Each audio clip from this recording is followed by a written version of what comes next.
با 14 گان کالاف باید از این گردونه زنده بیرون بیایم. ما گردونه رو میچرخونیم، هر گانی که افتاد باش پلی میدیم. پس لیتس گو.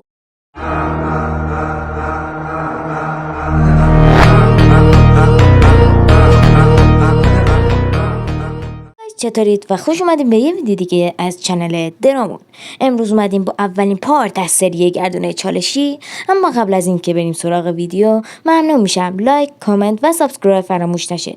بریم که توضیحات این سری رو بهتون بگم. پس لیتس گو. اومدیم سراغ گردونه و بریم که توضیحات این گردونه رو بهتون بگم. گردونه چه قراره، هر پارت چطوری خواهد بود، چند سری و چند پارت اینا. تو هر پارت آبجکت های مختلفی خواهیم داشت و تعداد چرخوندن گردونه به نوع آبجکت همون بستگی داره. مثلا ما امروز گان ها رو داریم و فقط یک بار میچرخونیم و ممکنه بدترین گان بیفته یا ممکنه بهترین گان بیفته. باید بریم بچرخونیم تو هر پارت و ممکنه در پارت بعدی مثلا نایف باشه یا اسکین های مختلف باشه و اسکین های مختلف باشه ممکنه 3 بار بچرخونیم، 5 بار بچرخونیم. رندومه، ثابت نیست تعداد چرخوندن ها. حالا بریم سراغ چرخوندن گردونمون. انشالله که یه چیز خوب بیفته. فقط هم میتونیم بریم سرچ اند دیستروید بازی کنیم توی این گردونه.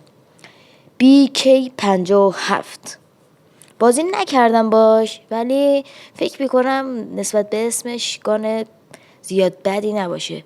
بریم که پلی بدیم.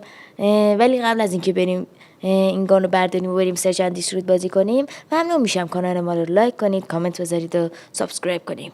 Let's go. Mi camino es brillante y difícil.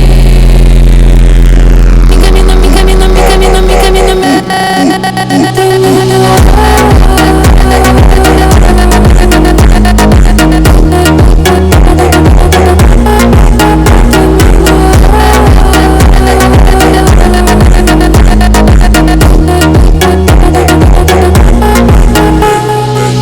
Gosh, you ain't never gon' see. I got packs that are never on me. I got caps and they tellin' on beat. Ain't got no but I got gunners on me.